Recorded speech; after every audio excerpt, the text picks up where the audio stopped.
بسم الله الرحمن الرحيم. السلام عليكم ورحمة الله وبركاته. الحمد لله الذي أرسل رسوله بالهدى ودين الحق ليظهره على الدين كله وكفى بالله شهيدا، وأشهد أن لا إله إلا الله وحده لا شريك له إقرارا به وتوحيدا، وأشهد أن محمدا عبده ورسوله صلى الله عليه وعلى آله وصحبه ومن استنى بسنته واكتفى أثره إلى يوم الدين. يقول الله تبارك وتعالى في كتابه الكريم: يا أيها الذين آمنوا اتقوا الله حق تقاته ولا تموتن إلا وأنتم مسلمون. ويقول عز من قائل: أيها الناس اتقوا ربكم الذي خلقكم من نفس واحدة وخلق منها زوجها وبث منهما رجالا كثيرا ونساء واتقوا الله الذي تساءلون به والأرحام إن الله كان عليكم رقيبا.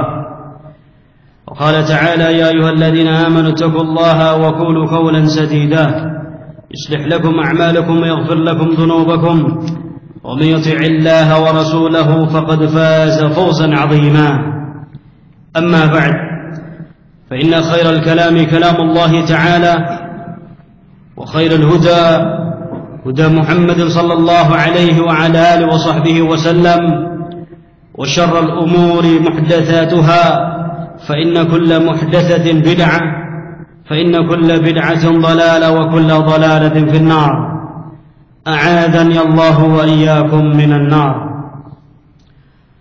Ikhwan wa akhwat fillah, rahimani Allah wa iyyakum. Alhamdulillah, kita senantiasa panjatkan puja dan puji syukur kehadirat Allah tabaraka wa taala atas segala karunia dan kenikmatan yang senantiasa Allah limpahkan kepada kita.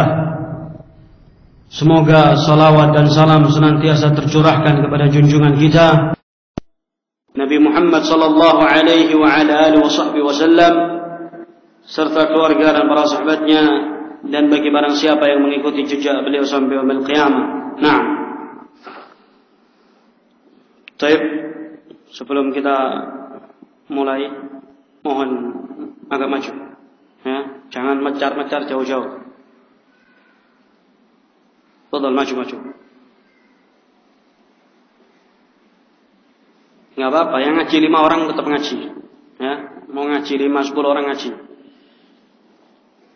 Tolong, yang di belakang yang sender-sender biar tidak ngantuk, biar nggak tidur, maju ke depan. Tolong, barakallahu fiik. Ya, jangan gengsi, kalau ngaji jangan gengsi, maju semua. Masya Allah, barakallahu fiikum. Ya, kalau mau senderan ngambil bantal, enak, sambil tiduran. Naam. Jazakumullah khair. Baik, ikhwani wa akhwati fillah, azani Allah wa iyyakum. Insyaallah kita akan lanjutkan pembahasan dari kitab Syarah Ushul Sunnah lil Imam Ahmad Ibn Hanbal rahimahullah, yang disyarah oleh Syekh Rabi' bin Hadi Al-Madkhali hafizahullah taala. Qala Syekh hafizahullah taala dalam pembahasan ijtinabul bid'ah wal hadru minha, menghindari dari perkara-perkara baru dalam urusan agama dan berhati-hati dari perkara-perkara baru dalam urusan agama. Qala hafizahullah ta'ala: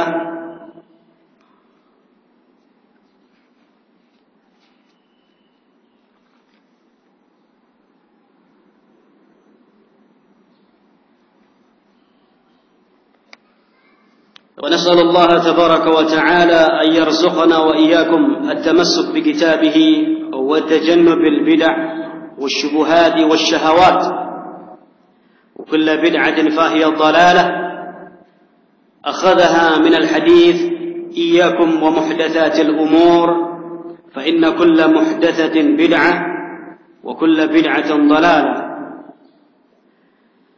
Kita memohon kepada Allah Subhanahu wa taala, semoga Allah Subhanahu wa taala memberikan karunia kepada kita kepada kami dan antum sekalian untuk kita senantiasa bisa berpegang kepada Al-Quran dengan kitabullah wa tajannubil bid'ah, dan menghindarkan diri kita dari perkara-perkara baru dalam urusan agama, wasyubuhat wasyahawat, dari perkara-perkara syubhat dan perkara-perkara syahwat. Sesungguhnya perkara bid'ah itu adalah sesat. Wa kullu bid'atin fahiya dhalal. Setiap bid'ah itu adalah kesesatan. Akhadhaha min al-hadits, yang mana ini diambil dari potongan hadis. Iyyakum wa muhdatsatil umur, fa inna kulla muhdatsatin bid'ah wa kulla bid'atin dhalalah. Berhati-hatilah kalian dari perkara-perkara baru, karena setiap perkara yang baru itu dinamakan dengan bid'ah, dan setiap bid'ah itu adalah sesat. Fa kullu bid'atin sagharat aw kabarat hiya dhalalah, la syak. Setiap perkara baru atau yang disebut dengan bid'ah itu kecil ataupun besar, dia tetap menjurus kepada kesesatan. Ya, yang namanya bid'ah itu kecil ataupun besar, semuanya menjurus kepada kesesatan, dan ini tidak diragukan lagi. Naam. Jadi tidak ada istilahnya bid'ah yang kecil atau bid'ah hasanah wala bid'ah sayyi'ah. Ya, ada orang yang membagi bid'ah itu menjadi dua, bid'ah hasanah wa bid'ah sayyi'ah, bid'ah yang baik dan bid'ah yang buruk. Sedangkan Rasulullah sallallahu alaihi wasallam dalam hadis ini mengatakan fa inna kulla muhdatsatin bid'ah. Setiap perkara-perkara baru, ya, yang disebut dengan bid'ah tadi adalah sesat. Naam. Bagaimana dengan perkara salat tarawih? Nah, salat tarawih yang dilakukan secara berjamaah. Dan ini dijadikan dalil oleh orang-orang yang membagi bid'ah menjadi dua, bid'ah hasanah wa bid'ah sayyi'ah.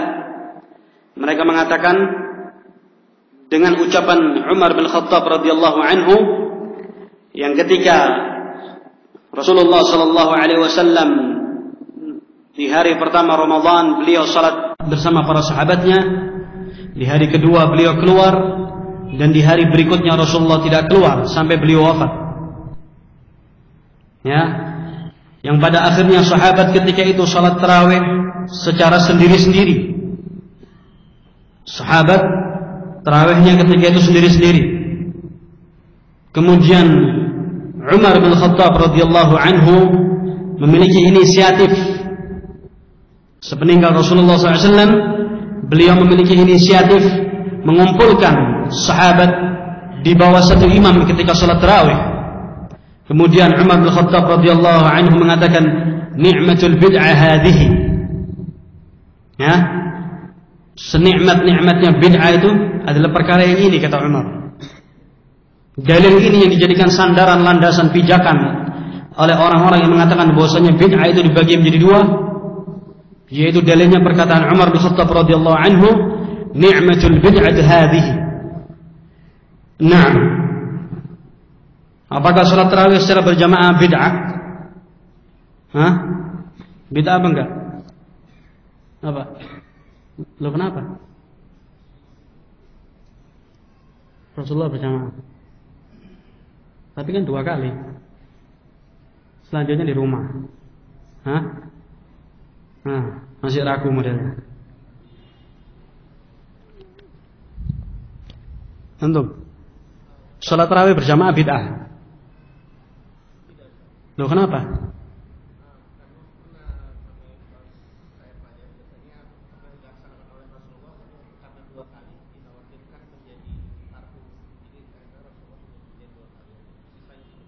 Ayo, ahsantum, barakallahu fiik. Ya. Jadi segala sesuatu yang sudah pernah dilakukan oleh Rasulullah itu bukan bid'ah. Ya. Segala sesuatu yang sudah pernah dikerjakan oleh Rasulullah itu bukan bid'ah, walaupun cuma sekali. Dan Rasulullah kenapa beliau tidak keluar di hari berikutnya? Karena Rasulullah khawatir nanti salat tarawih ini akan diwajibkan oleh Allah, dan dianggap itu sebagai sesuatu yang memberatkan umatnya, maka Rasulullah salat tarawih di rumah. Ya, salat tarawih secara berjamaah bukan bid'ah. Tapi dalil ini yang dipakai oleh orang-orang yang membagi bid'ah menjadi dua, bid'ah hasanah wa bid'ah sayyi'ah. Sedangkan Rasulullah SAW mengatakan setiap bid'ah itu adalah sesat dan setiap kesesatan tempatnya di neraka. Nah, قال فكل بدعة صغرت أو كبرت هي الضلالة لا شك ومن قال غير هذا فقد خالف النص الواضح الجلي. Setiap bid'ah yang kecil ataupun yang besar semuanya sesat dan ini tidak diragukan lagi. Dan barang siapa yang mengatakan yang selain itu, maka sesungguhnya dia telah menyelisihi nas, dalil qat'i, ya, dalil dari Al-Quran ataupun dari Sunnah Rasulullah SAW yang sudah jelas dan gamblang. Khalafa hadhihi al-kulliyah allati qalaha Rasulullah sallallahu alaihi wasallam, menyelisihi semua, ya, segala sesuatu yang telah diucapkan, yang dilakukan oleh Rasulullah sallallahu alaihi wasallam. Wa kana yukhatibu biha fi jall khutbihi atau kulliha. Dan dahulu Rasulullah sallallahu alaihi wasallam setiap kali beliau berkhutbah, Rasulullah sallallahu alaihi wasallam selalu mengatakan amma ba'd fa inna khairal hadits kalamullah wa khairal hadi Muhammad sallallahu alaihi wasallam wa syarrul umuri muhdatsatuha wa kullu muhdatsatin bid'ah wa kullu bid'atin dhalalah. Al-hadits rawahu Muslim. Rasulullah SAW setiap kali di khutbah beliau selalu mengatakan amma ba'd. Kemudian setelah itu fa inna khairal hadits kalam Allah. Sebaik-baik ucapan itu adalah firman Allah Subhanahu wa taala. Wa khairul hadi Muhammad sallallahu alaihi wasallam. Sebaik-baik petunjuk adalah petunjuknya Nabi Muhammad sallallahu alaihi wa ala alihi wasallam. Wa syarrul umuri muhdatsatuha. Sejelek-jelek urusan perkara adalah perkara yang diada-adakan. Wa kullu muhdatsatin bid'ah, dan setiap perkara-perkara baru yang diada-adakan itu dinamakan dengan al-bid'ah. Wa kullu bid'atin dhalalah, dan setiap yang namanya bid'ah itu pasti mengajak kepada kesesatan. Hadza fi sahih Muslim min hadits Jabir. Ini di dalam sahih Muslim dari haditsnya Jabir bin Abdullah radhiyallahu anhu. Hadhihi khutbatun Nabi alaihi salatu wassalam allati kana idza khataba biha ishtadda ghadabahu wa ala sawtahu wa ihmarra wajhahu ka'annahu mundirun jaysh yaqulu sabbahakum wa masakum alaihi salatu wassalam. Dan di antara kebiasaan Rasulullah sallallahu alaihi wasallam ketika berkhutbah, ya, dan ini perlu dijadikan sebagai pijakan atau landasan, atau perlu kita garis atasi, ya, bukan garis bawah tapi garis atas kalau kita bahasa Arab. Kita perlu garis atasi, ya, yang menjadi kebiasaan dari khutbah Rasulullah ketika menyampaikan tausiah. Disebutkan dalam sebuah hadis bahwasanya ketika Rasulullah berkhutbah, ishtadda ghadabahu wa ala sawtahu. Di antara kebiasaan Rasulullah ketika berkhutbah suaranya meninggi, ya. Beliau suaranya keras dan wajahnya merah, seakan-akan beliau adalah seorang panglima perang, ya. Panglima perang bisa dibayangkan seorang panglima perang dia harus seperti apa sosoknya, ya, dalam keadaan genting di medan pertempuran yang berhadapan dengan musuh. Apa kemudian seorang panglima perang dia dibangun di bawah seorang leadership, seorang pemimpin yang lembek, ya, lemes, atau mungkin agak sedikit lebay, ya, bagaimana pasukannya? Kalau seandainya seorang panglima perang modelnya seperti itu, ya, di sini disebutkan Rasulullah ketika berkhutbah ka'annahu mundiru jaish. Rasulullah ketika berkhutbah seakan-akan beliau adalah seorang panglima perang, ya, panglima perang yang suaranya tinggi keras, ya, wajahnya memerah dengan suara yang lantang yang tegas. Nah, tidak kemudian khutbah ataupun ceramah dibuat dengan, yaitu dengan senda gurau. Khutbah atau ceramah dibuat dengan metode-metode, dengan gaya bahasa yang mengundang orang untuk menjadikan mereka tertawa. Nah, bahwasanya al-khutab, ya, khutbah-khutbah itu dibangun di atas pijakan-pijakan yang kita harus berjalan sesuai dengan koridor syar'i. Menyampaikan ayat Al-Quran dan menyampaikan hadis Rasulullah itu harus dengan tegas dan jelas. Jangan ceramah dibuat model-model, ya, model berbagai macam orang beda model, nah, beda metode. Sedangkan metode yang dibangun oleh Rasulullah, beliau berdakwah atau mereka ketika Rasulullah berkhutbah seakan-akan beliau adalah seorang panglima perang. Naam, alaihi salatu wassalam. Li khuturati al-bid'ah wa shiddatiha wa khataraha ala al-ummah. Kenapa Rasulullah ketika berkhutbah beliau dengan lantangnya, dengan tegasnya, seakan-akan beliau seorang panglima perang. Dalam khutbahnya beliau selalu membawakan hadis beliau, amma ba'd fa inna khairal kalami kalamullah. Ya, sebaik-baik ucapan itu adalah firman Allah Subhanahu wa taala. Dan sebaik-baik petunjuk adalah petunjuknya Rasulullah sallallahu alaihi wasallam. Ini beliau bawakan dengan lantang, dengan tegas. Kenapa? Karena bahayanya dari perkara-perkara baru dalam urusan agama, sehingga beliau perlu memperingatkan umat beliau sallallahu alaihi wasallam supaya tidak terjatuh dari perkara-perkara baru dalam urusan agama.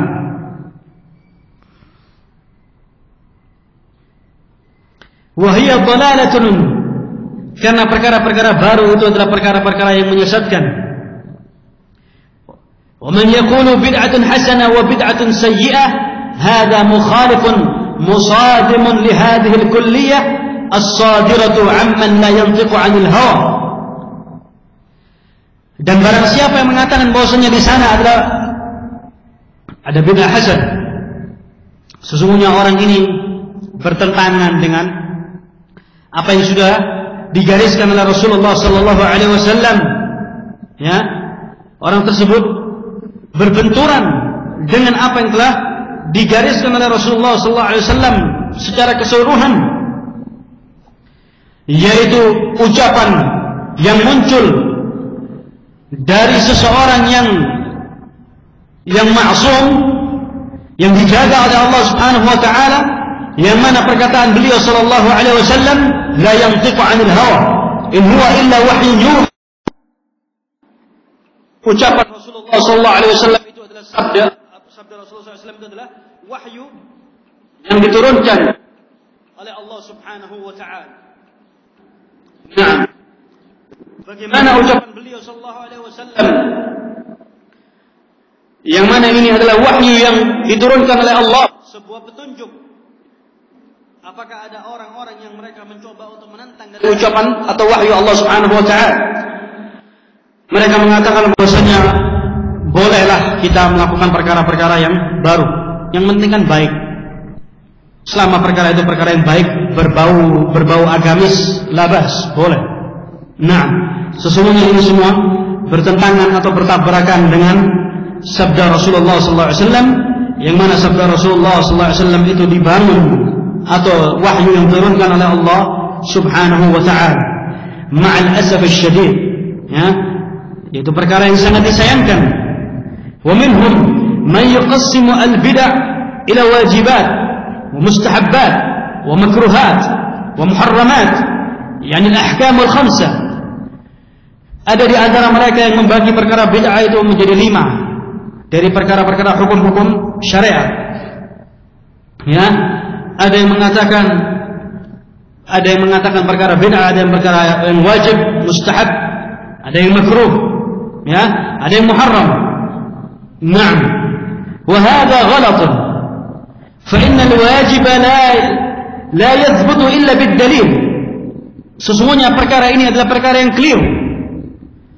Segala sesuatu ketika seorang di dalam menegakkan urusan agama, dia harus berpijak dengan dalil yang jelas. Ya. Janganlah seorang dia berbicara, dia mengeluarkan ucapan-ucapan yang mengatasnamakan agama, kecuali dia harus berpijakan dengan dalil yang kuat, yang bersumber dari Al-Quran ataupun dari Sunnah Rasulullah Sallallahu Alaihi Wasallam. فإذا ثبت ما يسميه بدعة بالدليل الموجب فهذه ليس بدعة. Ya, kalau ada keterangan, ya, yang menunjukkan bahwasanya pernah suatu perkara dikerjakan oleh Rasulullah atau oleh para sahabatnya, ada keterangan dalil, ya, maka janganlah kita mengatakan perkara ini adalah perkara bid'ah. Ya, seperti tadi salat tarawih dengan berjamaah bukan perkara bid'ah, atau mengumpulkan firman Allah, kalam Allah di dalam satu mushaf, yang mana ini juga mereka jadikan sebagai dalil, sebagai pijakan bahwasanya mengumpulkan mushaf dalam satu kitab itu merupakan bid'ah, karena dalam zaman Rasulullah itu tidak ada. Ya, dalil ini pula yang dijadikan pijakan oleh orang-orang yang membagi bid'ah itu menjadi dua, bid'ah hasanah wa bid'ah sayyi'ah. Di antaranya mengumpulkan kalamullah dalam satu mushaf mereka anggap adalah perkara bid'ah. Kenapa? Karena di zaman Rasulullah tidak ada. Rasulullah Sallallahu Alaihi Wasallam memiliki para juru tulis. Ya, Rasulullah itu memiliki sahabat yang mereka tugasnya adalah sebagai juru tulis. Ada di antara mereka yang tugasnya menulis, yaitu dari firman-firman Allah Subhanahu wa Ta'ala. Jadi ayat-ayat Allah Subhanahu wa Ta'ala oleh Rasulullah SAW diperintahkan untuk ditulis. Kenapa? Untuk membedakan mana dari firman Allah dan mana dari sabda Rasulullah SAW. Apakah kemudian mengumpulkan ayat-ayat Al-Quran dalam satu mushaf itu perkara yang bid'ah? Tidak. Ya, kenapa? Karena Rasulullah memerintahkan kepada para sahabatnya untuk menulis ayat-ayat Allah Subhanahu wa Ta'ala. Ya. Naam. Baik. Wa idza thabata bid-dalil alladhi yufidu istihbab falaysat bibid'ah hadhihi sunnah. Kalau di sana ada perkara-perkara yang menunjukkan dari perkara-perkara yang dianjurkan, dari perkara-perkara mustahabbah, ya, maka ini bukan perkara bid'ah, tapi ini adalah perkara sunnah. Hadhihi sunnah laysat bibid'ah. Ini adalah perkara sunnah dan bukan perkara bid'ah. Ya, perkara-perkara mustahabbah, yaitu perkara-perkara yang ditekankan, yang dianjurkan untuk seseorang beramal dengannya. Ini bukan perkara-perkara bid'ah, bahkan ini adalah perkara sunnah. فالتقسيم هذا غلط يعني يحمل في طياته الخطأ الواضح. Adapun orang-orang yang mencoba untuk membagi-bagi bid'ah menjadi bid'ah hasanah, bid'ah sayyi'ah dan sebagainya, ini perkara-perkara yang salah dan keliru bagi mereka, ya, pemahaman yang keliru. Qala wa min usul sunnah tarkul khusumati wal julus ma'a ashabil ahwa. Dan di antara pokok-pokok usul sunnah yang dibangun oleh Imam Ahmad rahimahullah ta'ala, Imam Ahmad mengatakan tarkul khusumati wal julus ma ashabil bid'ah atau ashabil ahwa. Dan di antara pokok-pokok usul sunnah yaitu kita meninggalkan untuk kita berbantah-bantahan dan duduk dengan orang-orang ashabul ahwa. Yani la tukthiru min al-jidal. Jangan kalian banyak berbicara, berdebat dengan orang-orang ashabul ahwa. La tukhasimu illa fil mawqi' alladhi tara fihi al-fa'idatu liman yatlubuha. Jangan kalian berdebat berjidal dengan orang-orang ashabul ahwa kecuali di suatu tempat di mana dibutuhkan, ya. Atau kalian melihat bahwasanya ini masih ada sisi maslahatnya untuk kita memberikan faedah kepada orang tadi. Tapi kalau seandainya cuma sekedar debat kusir yang tidak ada ujung ketemunya, ya, cuma sekedar berbantah-bantahan, sekedar umpatan-umpatan ataupun cacian-cacian, ya, maka tinggalkan. Jangan duduk berbantah-bantahan dengan orang-orang tadi, berjidal, ya. Duduk dia bisa jadi duduk bertemu tatap muka langsung, atau dia lewat dunia maya, ya. Dunia maya sama duduknya, ya. Antara orang yang berbicara dengan lawan berbicara juga duduk, sama-sama menghadapi komputer, duduk mereka sama. Maka kalau seandainya kita melihat bahwasanya orang ini sudah tidak ada sisi kebaikannya, sudah tidak bisa diharapkan ke suatu kebaikan, ya, maka tinggalkan, ya. Tarkul khusumati wal julusi ma ashabul ahwa. Tinggalkan untuk kita tidak duduk berbantah-bantahan dengan orang-orang ashabul ahwa, ya. Nah, karena Allah Subhanahu wa taala, na'am, insanu yuridu yunaqishak liyasilu ila al-haq ta'akkadta minhu. Tafadhal. Kalau seandainya orang duduk dia ingin mendapatkan satu faedah, ingin mendapatkan satu kebenaran, maka la bas untuk kita duduk dengan dia. Allah Subhanahu wa taala berfirman dalam surat An-Nahl ayat 125, "Wajadilhum billati hiya ahsan." Dan ajaklah mereka berjidal, berdialog dengan cara yang baik. Ya. Wajadilhum billati hiya ahsan. Ajaklah mereka berdialog dengan cara yang baik, dengan cara lemah lembut. Ud'u ila sabili rabbika bil hikmati wal mau'izatil hasanah. Wajadilhum billati hiya ahsan. Serulah manusia, ajaklah manusia, berdakwahlah kalian di jalan Allah. Kalau mengajak manusia kepada jalannya Allah itu dengan cara yang baik, lemah lembut, bil hikmah wal mau'izatil hasanah. Kalau kita menyuruh manusia kepada jalannya Allah itu dengan cara yang baik, ya, wal mau'izatil hasanah, dengan mau'izah yang baik. Nah, bukan kemudian duduk berbantah-bantahan, saling mencaci maki, yang satu fanatik dengan tokohnya, yang lain fanatik dengan tokoh yang digandrunginya, ya, saling berbantah-bantahan, tidak ada ujung ketemunya. Yang satu bersikeras dengan sikapnya yang keras, yang satu bersikeras dengan sikapnya yang kaku, maka tidak akan pernah ketemu, ya, bagaikan air dengan minyak yang tidak akan pernah bersatu. Nah, jadi kalau kita hendak menyeru manusia kepada jalannya Allah, sebagaimana ini adalah anjuran perintah Allah Subhanahu wa taala, ud'u ila sabili rabbika bil hikmati wal mau'izatil hasanah. Serulah manusia, ajaklah manusia, dakwahi manusia kepada jalannya Allah bil hikmah, dengan cara yang baik, ya, dengan cara yang baik, lemah lembut, wal mau'izatil hasanah. Sentuh hati manusia itu dengan mau'izah yang baik, ya. Sentuh manusia itu dari sisi hatinya dengan mau'izah, dengan kelemah lembutan, dengan tutur kata bahasa kita yang baik. Kalau kita bertatap muka dengan orang tadi secara langsung, tunjukkan penampilan hay'a dari kita dengan penampilan yang baik, dengan pakaian yang baik, ya, dengan mimik wajah yang baik, tutur kata yang bagus, intonasi kalimat-kalimat yang tidak meninggi. Ini semua akan menjadikan orang akan tersentuh hatinya.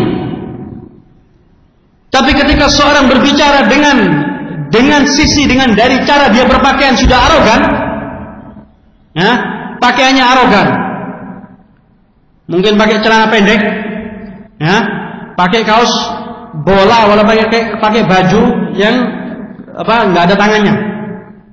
Nah, kemudian ngajak orang debat, orang sudah nggak simpatik. Ini orang ngomong agama tapi penampilannya kayak preman, ya. Loh, saudara ngaca dulu, ya. Tapi kalau seandainya seorang datang dengan penampilan yang baik, dengan pakaian yang bagus, Ya. Dengan tutur kata, dengan hayat, dengan penampilan, dengan wajah, mimik yang bagus, tutur katanya lemah lembut, orang akan tersentuh. Dengan akhlak yang baik ini orang akan tersentuh.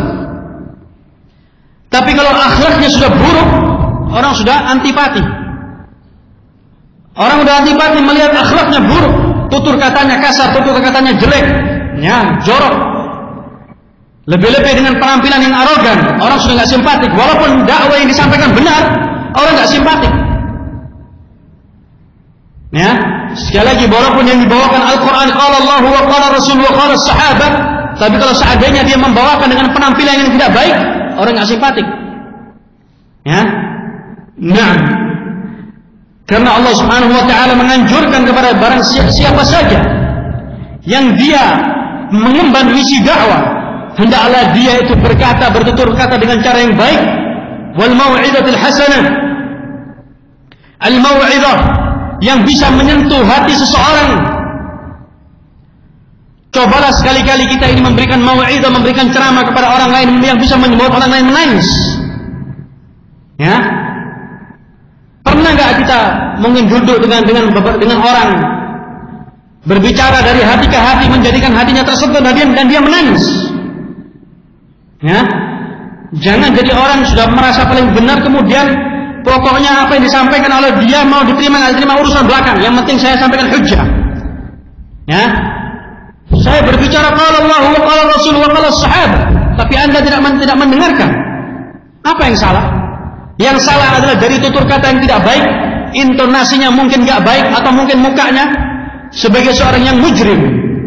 Ya, nah, Allah memerintahkan kepada kita wal mau'izatil hasanah. Mau'izah hasanah,